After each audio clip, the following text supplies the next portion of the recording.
Pemirsa, Presiden Amerika Serikat Donald Trump mengajak para sekutunya untuk mengerahkan kapal perang untuk mengawal kapal tanker yang ingin melintas Selat Hormuz Iran. Informasi selengkapnya tunggu apa lagi bersama Kata Oma.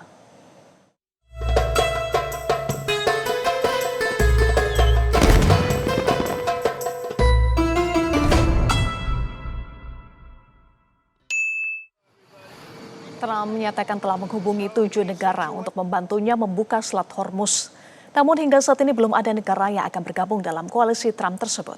Trump juga tidak menjelaskan negara-negara mana saja yang ia maksud. Meski begitu, salah satu negara yang ia harapkan membantu adalah China. Menurutnya, pelayaran China sangat bergantung terhadap Selat Hormuz. Trump menyebut bantuan yang diinginkan mencakup kapal penyapu ranjau dan aset militer lainnya untuk melawan drone dan ranjau laut Iran.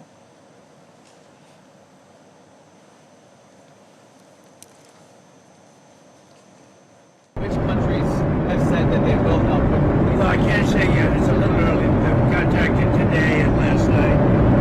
But we've had some positive response. We had a few that would rather not get involved. Is China one of them? I don't want to tell you about that. I mean, I can't really say for sure, but China's an interesting case study. They get most of their oil, as you know, by far. They get a lot, about 90% through the strait. So I said, would you like to come in and we'll find out. Maybe they will, maybe they won't. Sementara itu, Menteri Luar Negeri Iran Abbas Araghchi menyatakan Selat Hormuz tetap terbuka untuk pelayaran internasional, kecuali untuk kapal-kapal milik Amerika Serikat dan sekutunya. Abbas Araghchi menekankan masih ada kapal tanker minyak dan kapal yang melewati Selat Hormuz.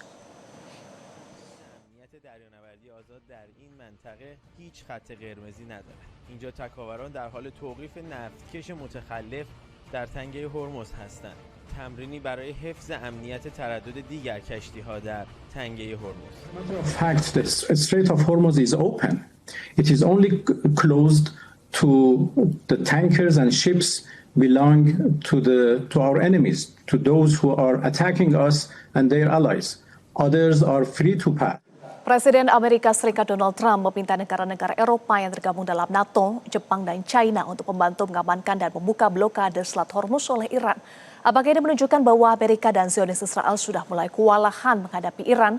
Kita akan membahasnya dengan pakar hubungan internasional Teguh Reza Shah yang sudah bergabung bersama kami di Studio 1 Metro TV. Pak Reza, apa kabar? Kabar baik, salam Indonesia.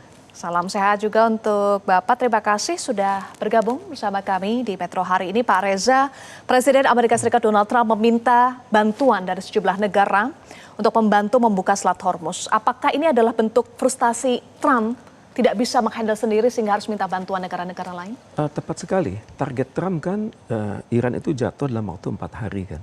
Sekarang sudah 14 harian sekarang.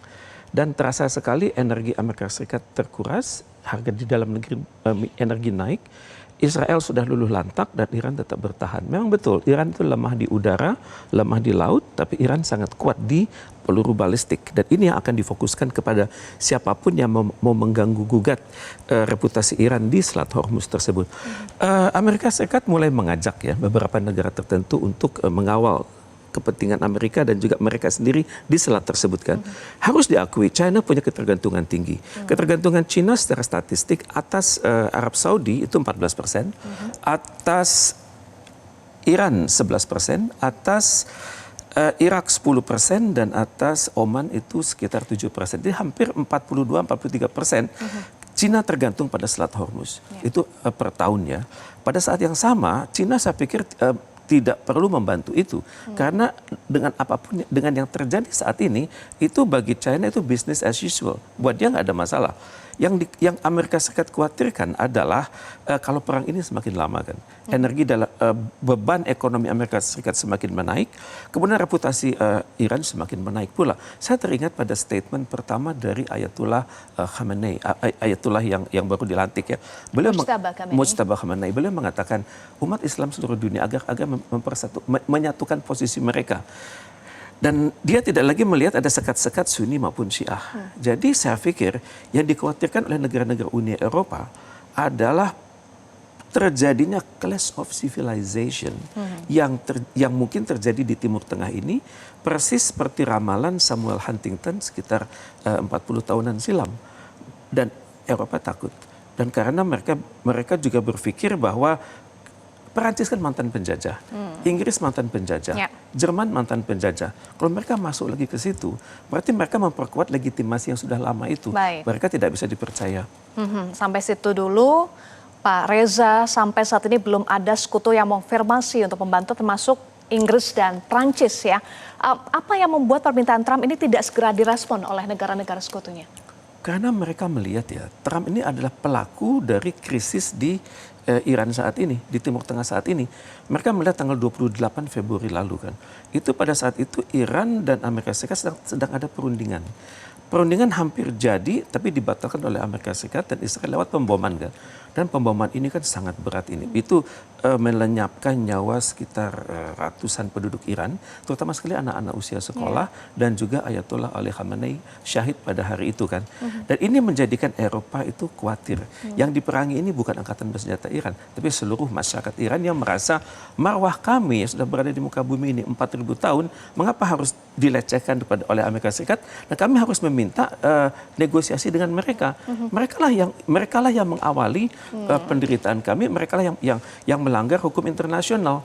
Ini yang membuat negara-negara Uni Eropa itu tidak berani menyepakati permintaan Donald Trump tersebut. Walaupun mereka punya ketergantungan tinggi juga atas Selat Hormuz, tapi mereka juga khawatir, Jepang juga khawatir kan.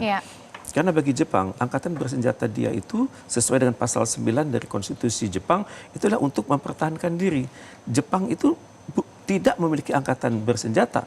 Yang mereka miliki adalah self-defense force, satuan buat pengamanan diri mereka.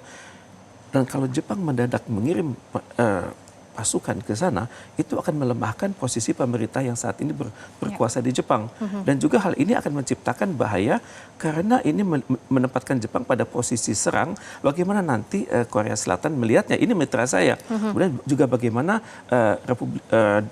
Democratic People's Republic of Korea menafsirkannya.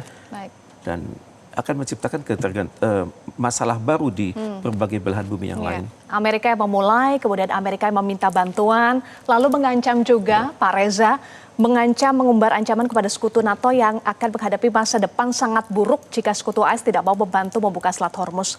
Apa yang dimaksud Trump dengan ancaman ini? Maksudnya adalah, ya tentunya kan cara berpikir Trump adalah dia ingin melindungi kan. Karena negara-negara seperti Arab Saudi, Iran, itu kan punya ketergantungan tinggi terhadap Selat Hormuz. Dengan dia bisa kuasai Selat Hormuz, ya secara nggak langsung dia bisa mengendalikan China kan. Ketergantungan China pada energi dunia itu sangat tinggi. Jadi dengan dia bisa menahan kemarin laju energi dari Venezuela, dia bisa menahan kemajuan China itu sekitar 15 tahun. Kemudian dengan sekarang dia bisa menguasai Hormuz, dia bisa menahan energi China mungkin sekitar 5 tahunan lagi. Berarti ini suatu kemenangan jangka panjang untuk Amerika Serikat dalam hal ini menahan majunya Pax Sinica dan juga mempertahankan majunya Pax Americana. Kemudian juga Trump meminta China untuk mendorong dibukanya Selat Hormuz yang ia sebut China punya ketergantungan besar terhadap minyak Timur Tengah. Anda sampaikan tadi Pak Reza 42-43% ya. Betul. Bagaimana kemudian China akan merespons? China belum merespons secara resmi. Mungkin dia melihat ini masalah Anda bukan masalah saya begitu. Tapi kan kita sudah sering mendengar bahwa di belakang kemajuan teknologi Iran itu ada China dan ada Rusia di situ. Mungkin rumusnya adalah wait and see. Biarlah Amerika Serikat itu membuang energinya habis-habisan dan pada saat yang sama dia akan melemah posisinya. Lemah di Laut Cina Selatan, melemah di Laut Cina Utara dan mungkin China memiliki rencana strategis di belakang itu. Lagi-lagi ketika China belum memberikan respons, Trump juga mengancam tidak akan bertemu atau menunda pertemuan dengan Presiden China. Kenapa selalu diikuti dengan ancaman? Memang tipe Donald Trump begitu. Dapat dikatakan arogan, dapat dikatakan menomorduakan hukum internasional. Bagi China, saya teringat statement pimpinan China. Kami sudah berada di dunia ini 4.000 tahun. Nah, kami tidak akan tergantung pada yang namanya Amerika Serikat. Kami akan jalan terus. Dunia ini bisa dikelola dengan baik tanpa Amerika Serikat. ini jawaban China itu sangat tegas loh itu. Dan secara tidak langsung dia mengatakan kami siap mengelola dunia bersama-sama dengan negara yang beradab dan kami akan saling memajukan berdasarkan prinsip. Prinsip China kan tidak akan mengganggu, tidak akan melakukan intervensi atas dalam negeri negara mitra, dan hubungan baik dengan China itu berdasarkan prinsip saling percaya dan manfaat pembangunan bersama. Ini lewat jalur-jalur misalnya Belt and Road Initiative. Jadi China malah tidak. Ini kira-kira ini urusanmu Amerika. Saya sih biasa-biasa saja. Kira-kira begitu jawabannya China. Ya. Terkait dengan manuver Trump ini, Pak Reza, apa langkah perlawanan dari Iran? Apakah akan semakin kuat? Rasa percaya diri Iran semakin kuat ya, karena mereka melihat bahwa pemimpin sudah terpilih secara demokratis dan itu sudah melebihi masa ancaman Amerika yang mengatakan akan menguasai Iran itu akan rontok dalam waktu 4 hari. Ini sudah tanggal 16 hari ini kan. Dan untuk itu Iran percaya dirinya sangat tinggi dan Iran juga melihat rakyat kami itu bersama kami itu bersatu. Rumusnya itu marja'i taklid ya. Kami tidak akan lawan pemimpin kami akan setia pada pemimpin kami dan kami akan bersama-sama bersama pemimpin kami. Karena mereka lihat pemimpin tertinggi Iran itu hidupnya sederhana kan. Tidak bermewah-mewahan seperti para pemimpin di dunia yang lain dan mereka percaya gitu. Dan mereka percaya peradaban mereka itu akan langgeng seperti yang sudah berjalan selama 4.000 tahun tersebut. Ya. Terakhir singkat saja, terbaru ada saling adu narasi Netanyahu terluka parah bahkan disebut tewas dan Mujtaba juga disebut demikian, disebut mengalami luka parah. Apa yang sebenarnya terjadi saat ini singkat saja Pak Reza? Tentunya dari harapan Israel adalah rakyat Iran itu goyah karena pemimpin mereka itu sedang melemah atau berada pada posisi akan meninggalkan. Dan untuk itu akan terjadi keributan lagi di kalangan internal Iran apa yang mereka lakukan. Tapi kalau sepanjang mereka tetap konsisten dengan konstitusi terutama sekali pasal 111 bahwa pemimpin akan dipilih secara demokratis maka Iran akan tetap aman dan jaya. Bagaimana dengan isu yang berkembang terkait dengan Netanyahu? Singkat terakhir.